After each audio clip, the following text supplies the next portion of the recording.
खुलुमबाय गिबि गिबियावनो एसएम निउसनि बिगोमानिसिम आंनि गोसो गोरबोनिफ्राय बैसागो बोसोरनि गोजोन हामलायनाय जासिहरनायजों लोगोसे गासिबो दुलाराय बर' माहारिनिसिम बैसागो बोथोरनि गोजोन हामलायनाय बावहरग्रोबाय।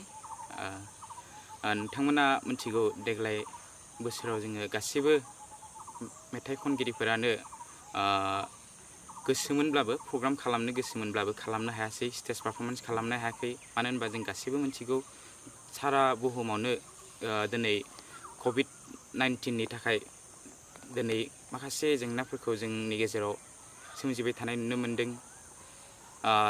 दुलाराय भारत नाङै आरो बेनि अनगायैबो आसाम आरो गुबुन गुबुन दाब दाब रायजो हादोरफोरावबो जेनेबा लकडाउन सोलिबाय थागासिनो दङ। ओंखायनो जेनेबा गोसोमोनब्लाबो देग्लाय प्रग्राम खालामनो हायासै आरो हानाय नङा।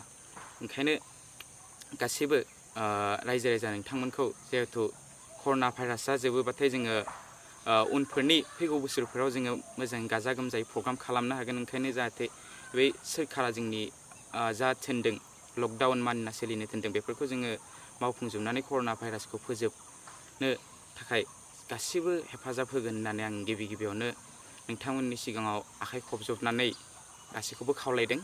गासिबो लकडाउनखौ मानिनानै सोलि, नेमखान्थि बायदियै सोलिब्लानो जाबाय। बे लकडाउननि समाव जोंना माखासे गोरिब गुन्द्राफोरा माखासे प्रब्लेमाव गोलैनो हानाय।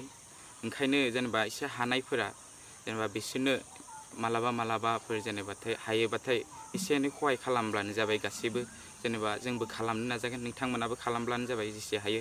आरो बेनि अनगायैबो ससियेल डिस्टेन्सखौ नोंथांमोना मानिनानै सोलिब्लानो जाबाय। आरोबाव बेनि अनगायैबो खनले आखाइखौ सुब्लानो जाबाय, साबोनजों माजिब्लानो जाबाय। बेनि अनगायैबो आरो मास्क गानब्लानो जाबाय जेराव थाङो बेवहायनो।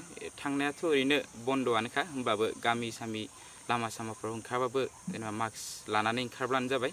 होमबानो जोङो कर'ना भाइरासनिफ्राय बारग'नो हागोन आरो बेखौ जोङो गोरलैयैनो फेजेननो हागोन। बे समाव आङो फोरमायनो सानदोंदि जोङो जिउ मिउजिक प्रडाक्सननि गेजेरजों मोनसे भिडिअ' सं खालामबाय दङमोन, लाखोमाना दोननाय अननाय होननाय। नोंथांमोना ट्रेलारखौ नुदों जानो हागौ।